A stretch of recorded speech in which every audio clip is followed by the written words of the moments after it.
Yo, what's going on, guys? It's Sam. I hope all of you are doing it super great today. If you are excited for Apple's 2019, drop a like down below, and of course, subscribe for more, because today has been a super interesting day. You've probably heard the news today. That is why I'm making this video. It is why I gotta talk to you guys, because of course, anything with Apple, there's gonna be two sides, and everybody loves to jump on the negative or terrible side. And what I like to do on my channel is explore both sides. What? Exploring both sides of an argument are two perspectives that one might be different than your own in 2018 or 2019. It's 2019 now. Apple is doomed. Today, the CEO of Apple, Tim Cook, issued a letter to investors. It's something that I have never seen in 6 years of me making videos about Apple products. Tim Cook has issued a letter to customers before, but I haven't seen one to investors. And in the letter, Tim Cook addresses what some of our worst fears have been. One, the fact that there's a lot of economic slowdown right now in China, and that is heavily impacting iPhone sales there. And number two, the big kahuna here, iPhone upgrades worldwide have slowed by a lot, which has led Apple to lower their revenue expectations for the quarter. And that's why their stock has gone down by about $12 per share today, about 7.3% at the time of recording this video. That's why there is, I would say, more pessimism than ever, more stress on Apple than ever that I've seen, again, in 6 years of covering them, because they lowered revenue expectations from 89 to 93 billion as their guidance for the quarter, all the way down to $84 billion. So $5 billion they're saying we're not actually going to be bringing in. Let's just get the elephant out of the room. Yeah, the iPhone's freaking expensive, okay? This phone cost me 1,000 hard-earned dollars, 1,000 US dollars. You wanna know what's even more crazy is how much this phone costs around the world. Now, a lot of the people that watch my channel, my content here, are from the United States, but there's also a ton of you that might be watching this video right now from China or India.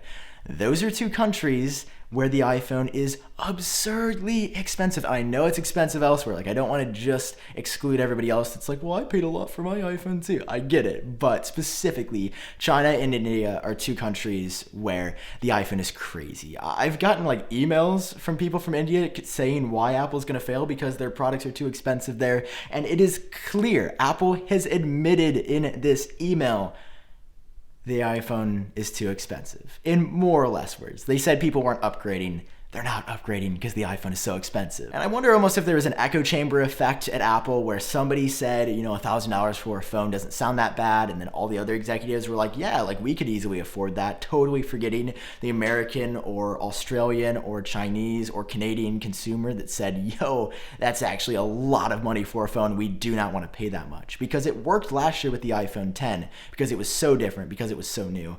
And then Apple didn't do much with the iPhone XS and even the iPhone XR. I love the phones. They're objectively great, but are they the most exciting that we've ever seen? Absolutely not. Are they worth $750 and $1,000 respectively? For me, it is in my workflow in my life, but for a lot of people, it clearly isn't. The moral of the story here is that the iPhone has become too expensive, and consumers are reacting to that. Consumers are saying, we're gonna pass this year. We're gonna wait at least another few months or at least another year until our iPhone gives out. Another thing that they cite in the article, or the letter from Tim Cook, I should say, Tim Cook states that the iPhone discounted battery replacement program, due to Apple's iPhone slowdown battery controversy from a year ago, you could get a $29 battery replacement, I think, in almost any iPhone model from January 1st, 2018 to December 31st, 2018. They're back up to $49 for a battery replacement now, but during that time, a lot of people got their batteries replaced, which could therefore extend the life of your phone by another 1 or 2 years. So while that was great for consumers, it definitely could have hurt Apple's margins, because I don't think they were making a ton of profit on the $29 batteries. So that's also something that Apple cites here that I wanted to mention because I found it interesting. And one other reason that Apple said that they were not expecting to make as much money as they did was because of product constraints. They could not ramp production as high as they wanted to. So they mentioned products like Apple Watch Series 4 and iPad Pro constraining, quote, much or all of the quarter, and then AirPods and MacBook Air were also constrained, which I think is true. AirPods have been relatively hard to get since they came out. And all of these reasons combined is why Apple has lowered their expectations, why things haven't been going as well as they should have been. The reason I'm so full of optimism here, and I'm not bawling my eyes out because my own career is over because Apple is going downhill, is because this is going to be a major wake-up call for Apple. And that is so good sometimes. Is it gonna hurt in the short term? Yes. Is it gonna hurt if you're a long-term Apple investor? Probably for at least a little bit. Is it gonna hurt if you're an Apple customer? Yes. That's why this wake-up call for Apple I think is so good, because maybe we see cheaper iPhone prices because of this. Maybe Apple realizes that they're going to have to sacrifice their 38% margins. They said that in the article that their margin estimate was 38 to 38.5%. That means on the iPhone 10, they are roughly making $380 as their gross margin. Do you realize how much money that is? That is so much money. Apple could just go down to a 28% margin and lower the cost of the iPhone. And there's a chance they might not be here if they would have done that in the first place instead of taking all of that money for themselves. Apple has been making people pay too much money, and 2018, clearly via this letter and clearly via the market and via China and via India, was the breaking point. It's been happening for a long time. This year was the breaking point. And that's why I don't think that that's a bad thing for Apple to go through. They're going to struggle, and this is going to be a very large wake-up call. I really hope that they don't triple down on this high pricing next year. That would be a huge mistake. But here's the good news. Here's what everybody I've seen overlook so far that is so easy to pass up if you only focus on the iPhone.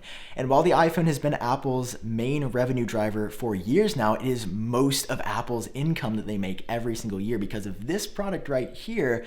There's some exciting stuff for other products. I want to use my cheat sheet again so I get this right. But the install base of Apple products, it's at an all-time high. Never before have so many people been using Apple products, meaning that customer loyalty is, again, basically at an all-time high. People keep coming back, and more people than ever before have got their hands on Apple products, and they've bought an Apple product.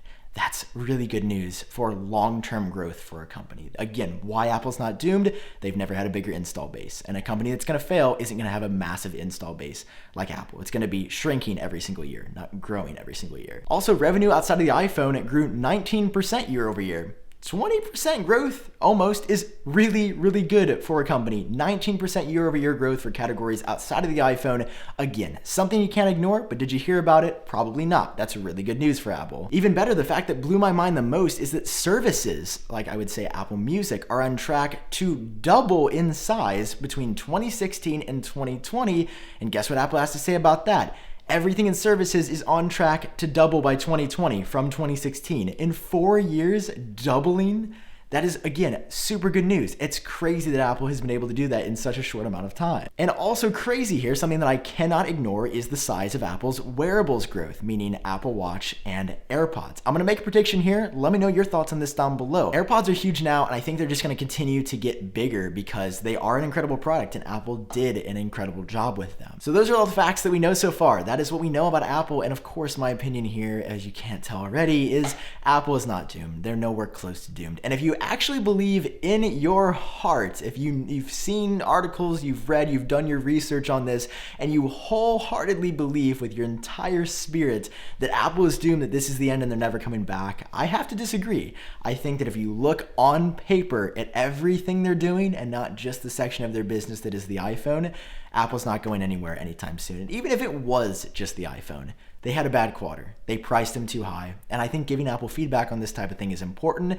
And a drop in the stock like this, a letter from the CEO to investors like this, is, I think, exactly the kind of constructive feedback that Apple needs at this time. One other piece of feedback that I have to give for Apple before wrapping up is to just communicate more. In the past year, Apple's communication has been so weird. Whenever there's a controversy, they're not like really just stopping it head on. They're sort of like passively aggressively like dodging it and going around it. And they missed 2 products in 2018. The AirPower wireless charging mat was promised for 2018, and the AirPods wireless charging case was promised for 2018. Neither of those are here, and what do we know from Apple? Absolutely nothing, because they have not made a statement yet. Apple, if there's one more piece of information, one more piece of advice I can give you, it's to talk to people. Communication is so important, and Apple should be doing press runs, going on people's YouTube channels, going on the news more, talking about their products, generating some free publicity for them just by communicating, revealing little details here and there that people like me will then make more videos about. And I think controlling the hype like that, it would be a really good idea. That's just some feedback. Let me know your thoughts on everything down below. All right, guys, that is all I've got for you in this video. I think this was kind of a long one, but I hope you enjoyed it, and I certainly hope you learned something new here. If you did, drop a like down below and subscribe so you don't miss out on any future videos like this. But I've been Sam. I hope you're doing great, and I'll talk to you in my next one.